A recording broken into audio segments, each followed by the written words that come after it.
بسم اللہ الرحمن الرحیم الحمدللہ والصلاة والسلام علی رسول اللہ وبعد اعوذ باللہ من الشیطان الرجیم بسم اللہ الرحمن الرحیم وما تنفقوا من خیر فلانفسکم وما تنفقون الا ابتغاء وجہ اللہ وما تنفقوا من خیر یوفى الیکم وانتم لا تظلمون۔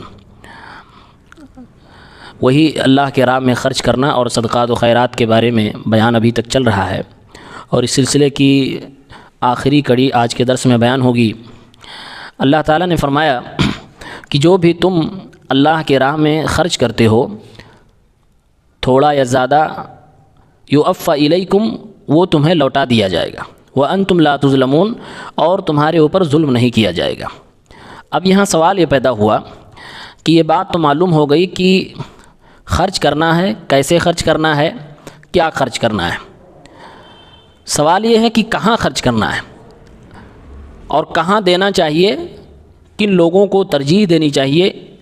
تو جب یہ سوال پیدا ہوا تو اللہ تعالیٰ نے اس کے اگلی آیت میں گویا کہ اس سوال کا جواب دیا اور فرمایا للفقراء الذین احصروا فی سبیل اللہ، ان فقیروں کے لیے خرچ کیا جائے جو اللہ کے راہ میں منع کر دیے گئے، روک دیے گئے، لا یستطیعون ضربا فی الارض، زمین میں چل پھر نہیں سکتے، یعنی کہ تجارت کے لیے سفر نہیں کر سکتے۔ یحسبهم الجاہل اغنیاء من التعفف، جاہل لوگ انہیں مالدار سمجھتے ہیں ان کے نہ مانگنے کی وجہ سے۔ تعریفهم بسیماہم، ایسے لوگوں کو تم ان کی نشانیوں سے پہچان لوگے۔ لا یسألون الناس الحافا، یہ لوگوں سے بہت گر کر، آہو گزاری کر کے، بڑی منت سماجت کر کے نہیں مانگتے ہیں۔ وما تنفقوا من خیر فإن اللہ بہ علیم، جو بھی تم تھوڑا بہت اللہ کے راہ میں خرچ کرو گے، اللہ رب العالمین سب کو جانتا ہے۔ اس آیت کے اندر اللہ نے یہ بتایا ہے کہ خرچ کرنے کے حوالے سے کہ ہم کسے دیں، چھوٹی رقم ہماری یا بڑی رقم ہو، تو اللہ نے 6 نشانیاں اور 6 صفتیں بتائی ہیں، 6 علامات بتائی ہیں کہ ان لوگوں کو پہلے دو۔ پہلی نشانی فرمایا للفقراء، پہلی نشانی یہ ہے کہ جو آپ کے صدقات کا، آپ کے مال کا حقدار ہے وہ فقیر ہوگا، مسکین ہوگا۔ اور دوسری نشانی فرمایا الذین احصروا فی سبیل اللہ، وہ فقیر بھی ہو، ساتھ میں وہ اللہ کے راہ میں منع کر دیا گیا ہو، روک دیا گیا ہو۔ یہاں مراد ہے جہاد میں جو لوگ جاتے تھے تو گویا کہ وہ اللہ کی راہ میں روک دیے جاتے تھے۔ کس چیز سے؟ ظاہر سی بات ہے جو بندہ جہاد میں گیا ہوگا وہ اپنی روزی روٹی سے، اپنے تجارت سے، اپنی کھیتی باڑی سے رک جاتا ہوگا، تبھی تو، کیونکہ وہ الگ کام ہے، یہ الگ کام ہے، دونوں کام ایک ساتھ تو نہیں کر سکتا۔ تو انہی لوگوں کی طرف اللہ نے اشارہ کیا کہ احصروا فی سبیل اللہ، اللہ کے راستے میں وہ لوگ منع کر دیے گئے، روک دیے گئے ہیں۔ لا یستطیعون ضربا فی الارض، تیسری نشانی یہ ہے کہ یہ لوگ زمین میں چلنے پھرنے اور سفر کرنے کی طاقت نہیں رکھتے۔ یہی کیونکہ وہ جہاد میں چلے گئے تو اب یہ بزنس کے لیے جگہ جگہ سفر نہیں کر سکتے، ایک شہر سے دوسرے شہر نہیں جا سکتے کیونکہ وہ جہاد میں بزی ہیں۔ تو تیسری نشانی ہے کہ وہ سفر نہیں کر سکتے، یعنی کہ اگر انہیں جہاد میں نہ بزی کیا جائے تو اپنی روزی روٹی کو کما سکتے ہیں۔ یحسبهم الجاہل اغنیاء من التعفف، اور چوتھی نشانی ہے کہ یہ لوگ باوجود اس کے کہ ان کے پاس نہیں ہوتا پھر بھی یہ لوگوں سے مانگتے نہیں ہیں، لیکن عام انسان، جاہل لوگ انہیں مالدار سمجھتے ہیں۔ مالدار اس لیے سمجھتے ہیں کہ یہ کسی سے مانگتے نہیں۔ تو جو آدمی کسی سے مانگتا نہیں، کبھی سوال نہیں کرتا، گرچہ وہ فقیر ہو، دنیا تو اسے مالداری سمجھتی ہے۔ تو اللہ نے فرمایا کہ جاہل لوگ انہیں مالدار سمجھتے ہیں۔ یہاں جاہل اس شخص کو کہا گیا جو لوگوں کے حالات اور چہرے کو پہچان نہیں پاتا ہے، اس شخص کو اللہ نے جاہل کہا ہے۔ اسی لیے ہر مومن کو بہت ہی زیادہ ذہین و فطین ہونا چاہیے، اور کم سے کم اس کے اندر اتنی فہم و فراست ہو کہ لوگوں کے حالات سے ان کی حقیقت کو پہچان سکے۔ اسی لیے آگے اللہ نے کہا تعریفهم بسیماہم، جاہل لوگ تو انہیں مالدار سمجھتے ہیں کیونکہ مانگتے نہیں، لیکن جو ایمان والے ہیں، اے قرآن کے پڑھنے والے، تم انہیں ان کی نشانیوں سے پہچان لوگے۔ ایک طرف کہا جاہل انہیں نہیں پہچان پا رہے ہیں، اور دوسری طرف اللہ نے کہا کہ تم انہیں ان کی نشانیوں سے پہچان لوگے۔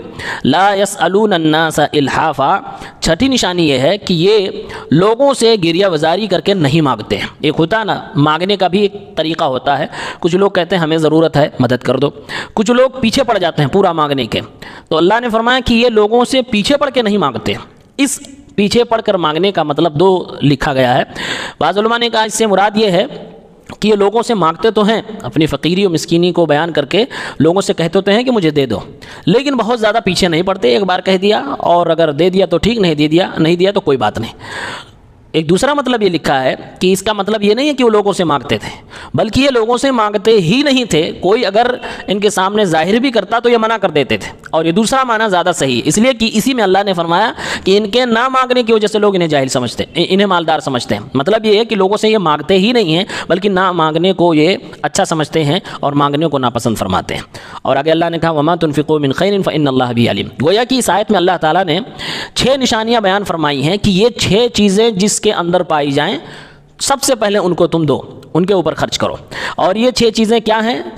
نمبر 1 کہ وہ فقیر ہوں، یعنی ان کی ضرورتیں نہ پوری ہوتی ہوں۔ نمبر 2 وہ دین کے لیے یا کوئی عوامی کام کے لیے یا جس کا نفع پوری جنتا کو ملتا ہو، پوری سوسائٹی پوری امت کو ملتا ہو، اس کام میں وہ آدمی بزی ہو۔ جیسے جہاد کی مثال دی گئی، جہاد جو آدمی لڑنے جاتا تھا اس زمانے میں یا جب بھی جائے گا انسان، تو وہ اس کا اپنا ذاتی فائدہ نہیں اس میں ہوتا ہے، اس میں اس کو پوری امت کے لیے فائدہ ہوتا ہے۔ تو اللہ تعالیٰ نے گویا کہ یہ کہا کہ جو امت کے کام میں لگا ہو اور اس کام میں لگنے کی وجہ سے وہ اپنی روزی روٹی میں نہ جا پا رہا ہو تو ایسے شخص کے اوپر خرچ کرنا چاہیے۔ اور تیسری نشانی فرمایا اللہ تعالیٰ نے کہ وہ سفر کرنے کے قابل نہ ہو، کیونکہ ایسے کام میں لگا کہ وہ سفر کرے گا تو کام نہیں کر سکتا امت کے لیے۔ چوتھی نشانی یہ ہے کہ وہ لالچی بھی نہیں ہوتا کہ لوگوں سے مانگے، لوگوں کے سامنے ہاتھ پھیلائے، وہ لوگوں کے سامنے ہاتھ پھیلانا ناپسند کرتا ہے۔ یعنی ایسے لوگ بھی زمین پہ ہوتے ہیں جو حقیقت میں حقدار ہوتے ہیں لیکن لوگوں سے مانگتے نہیں۔ پانچویں نشانی کہا کہ جو اہل فراست ہیں، یعنی دین کی سمجھ رکھنے والے ہیں، لوگوں کو سمجھنے والے، جاننے والے ہیں، وہ لوگ ایسے لوگوں کو پہچان جایا کرتے ہیں، چاہے ان کے لباس سے یا ان کے کردار سے یا ان کے اخلاص سے، کسی بھی ذریعے سے ایسے لوگوں کو پہچان لیتے ہیں۔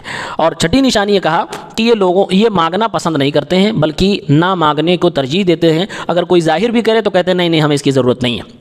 ایسے لوگ زمین پہ پائے جاتے ہیں۔ یہ 6 نشانیاں جس کے اندر پائی جائیں، اللہ تعالیٰ نے فرمایا ہے کہ ایسے لوگوں کو پہلے تم دو۔ اگر 5 نشانیاں ہیں، کوئی ایک کم پا رہے تو وہ دوسرے نمبر پہ، 4 نشانیاں اس کے اندر ہے تو تیسرے نمبر پہ، ایسے ترتیب وار ترجیحات میں ہمیں رکھنا ہے۔ ان 6 نشانیوں کے علاوہ بھی اگر کوئی ہے تو اس کو بھی دے سکتے ہو، کوئی حرج نہیں۔ اس لیے اللہ نے کہا وما تنفقوا من خیر، تم جو بھی خرچ کرو گے، جہاں بھی خرچ کرو گے، ان 6 کے علاوہ میں بھی خرچ کرو گے، فإن اللہ به علیم، تو اللہ تو جانتا ہی ہے کہ تم خرچ کر رہے ہو۔ اگر تمہارے اندر اخلاص ہے اور صحیح نیت سے کر رہے ہو تو اللہ تعالیٰ ضرور تمہیں اس کا بدلہ عطا فرمائے گا۔ لیکن پہلے کسے دینا ہے، ترجیح کس کو دینا، یہ نشانی اللہ تعالیٰ نے بیان فرمائی ہے۔ یہ جو قابل غور بات ہے، اس میں جو کہا اللہ نے احصروا فی سبیل اللہ، جو لوگ اللہ کی راہ میں روک دیے گئے۔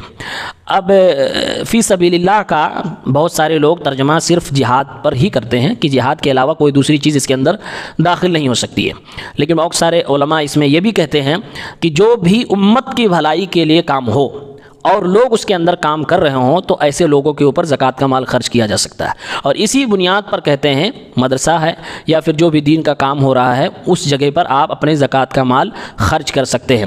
جو لوگ نہیں مانتے کہ سبیل اللہ میں مدرسہ یا دین کا کام داخل ہے، ان کے یہاں زکوٰۃ کا مال مدرسوں میں خرچ کرنا جائز نہیں ہوتا ہے۔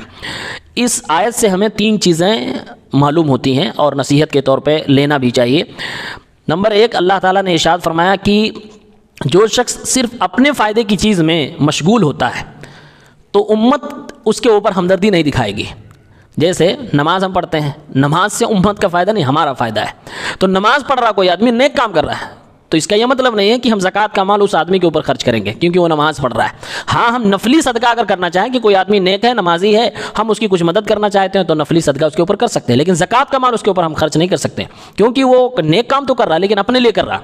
لیکن کوئی ایسا کام ہو جو امت کے لیے ہو، یعنی جس کا نفع صرف اسی کی ذات تک نہ محدود ہو بلکہ دوسروں لوگ تک پہنچ رہا ہو، تو ایسے شخص کے اوپر نفلی صدقہ کے علاوہ واجبی صدقہ یعنی زکوٰۃ کا مال بھی خرچ کیا جا سکتا ہے۔ دوسری بات اللہ تعالیٰ نے یہ بتائی ہے اس آیت کے اندر، جب یہ کہا یحسبهم الجاہل اغنیاء من التعفف، یعنی لوگوں میں کچھ لوگ ایسے ہوتے ہیں جو ظاہری چیزوں کو دیکھ کر فیصلہ کرتے ہیں کہ لباس اچھا ہے، کرس ٹائٹ ہے، اس کا مطلب یہ آدمی مالدار ہے، ایسا فیصلہ کرتے ہیں۔ تو ایسے لوگوں کو اللہ نے جاہل کہا یہ لوگ جاہل ہیں۔ مطلب یہ کہ اللہ تعالیٰ یہ کہنا چاہتا ہے اے میرے بندو، تم لوگوں کی حالات سے بھی واقف رہا کرو، صرف کپڑے دیکھ کر یا صرف لوگوں کے ظاہری ڈھانچے کو دیکھ کر فیصلہ نہ کیا کرو۔ اس میں نگیٹو اور پازیٹیو دونوں پہلو ہے، یعنی کچھ لوگ ایسے ہوتے ہیں جو فقیر بنے ہوئے ہوتے ہیں تو ان کو بھی پہچانو، کچھ لوگ ایسے ہوتے ہیں جو فقیر ہوتے ہیں لیکن لباس اچھا پہنتے ہیں تو ان کو آپ امیر نہ سمجھو، اور جو فقیر بنے ہوں ان کو آپ فقیر نہ سمجھو۔ یہ دونوں سمجھ آپ کے اندر ہونی چاہیے ورنہ قرآن کی روح سے آپ جاہل ہو۔ اور تیسری چیز اللہ رب العالمین نے ارشاد فرمایا ہے اس کے اندر، لا يسألون الناس الحافا، لوگوں سے نہیں مانگتے تھے۔ تو گویا کہ اللہ تعالیٰ یہ سبق دے رہا ہے کہ فضیلت یہ ہے کہ آدمی لوگوں کے سامنے ہاتھ نہ پھیلائے۔ فضیلت اسی میں ہے کہ آدمی لوگوں کے سامنے ہاتھ نہ پھیلائے، اپنی عزت اپنی خودداری کو سنبھال کے رکھے، لیکن اگر ہاتھ پھیلائے بھی تو بہت زیادہ کسی کے پیچھے نہ پڑے، اللہ سے دعا کرتا رہے۔ کسی انسان سے اگر ضرورت پڑ بھی جائے تو ایک بار دو بار کہے، اپنی عزت نفس کو زیادہ دھکا نہ دے، ٹھیس نہ پہنچائے۔ یہ تین چیزیں اللہ تعالیٰ نے گویا کہ اس آیت سے ہم اور آپ کو سنایا ہے۔ اللہ کے نبی صلی اللہ علیہ وسلم کے پاس دو شخص آئے اور دونوں نے کچھ چیزیں مانگی۔ اللہ کے نبی صلی اللہ علیہ وسلم نے فرمایا، ان شئتما اعطیتکما ولا حظ فیہا لغنی ولا لقوی مکتسب، اگر تم لوگ چاہتے ہو تو میں دے تو دوں گا، لیکن یہ بات میں بتا دینا چاہتا ہوں کہ یہ جو میرے پاس مال ہے، اس مال میں مالداروں کا حصہ نہیں ہے، اس مال میں اس ہٹے کٹے انسان کا بھی حصہ نہیں ہے جو کما سکتا ہے۔ تو گویا کہ کچھ لوگ جب آپ سے مانگنے کے لیے آتے ہیں وہ بنے ہوئے فقیر ہوتے ہیں، تو آپ کو لگتا ہے کہ یہ ہو سکتا ہے مستحق ہے، ہو سکتا ہے بنا ہوا ہو، تو ایسی سچویشن میں اس طرح کی گفتگو آپ اس کے سامنے رکھ سکتے ہیں کہ بھائی جو میں دے رہا ہوں، میں نے تو رکھا تھا جو مستحق لوگ ہیں، لیکن تم کہہ رہے ہو میں مستحق ہوں، تو تمہاری ظاہری حالت پر مجھے جو لگ رہا ہے تو میں دے تو سکتا ہوں، اگر تم چاہو تو لے سکتے ہو، لیکن یہ مال میں نے غیر مستحق کے لیے نہیں رکھا تھا، اور تم اگر کہو گے کہ نہیں میں مستحق ہوں تو میں آپ کو دے سکتا ہوں۔ اس طرح کی گفتگو رکھ سکتے ہیں جس طرح سے اللہ کے نبی صلی اللہ علیہ وسلم نے کہا۔ اور اللہ کے نبی نے ایک خاص چیز بتائی کہ جو طاقتور ہو اور کما سکتا ہو اس کے لیے اس طرح کی چیزیں نہیں ہونی چاہیے کہ وہ لوگوں کے سامنے آئے مانگے، بلکہ اگر وہ وقتی طور سے روزی سے محروم ہے تو وہ ہمیشہ کے لیے نہیں محروم ہے، کیونکہ اس کا بدن طاقتور ہے، وہ چاہے تو کما سکتا ہے۔ اللہ تعالی ہم سب کو عمل کرنے کی توفیق دے، اور اللہ تعالی ہم سب کو عزت نفس کی حفاظت کرنے کی توفیق دے، کسی کے ساتھ وہ حالات نہ آئیں، وہ دن نہ آئیں کہ کسی کے سامنے ہاتھ پھیلانا پڑے۔ اللہ تعالی ہم سب کو دینے والا بنائے۔ الید العلیٰ خیر من الید السفلیٰ، اللہ کے نبی کی حدیث ہے کہ اوپر والا ہاتھ نیچے والے ہاتھ سے ہمیشہ اچھا ہوتا ہے، تو دینے والا ہاتھ ہمیشہ اچھا ہے۔ اللہ تعالیٰ اسی زمرے میں ہم اور آپ کو رکھے، آمین یا رب العالمین۔ السلام علیکم۔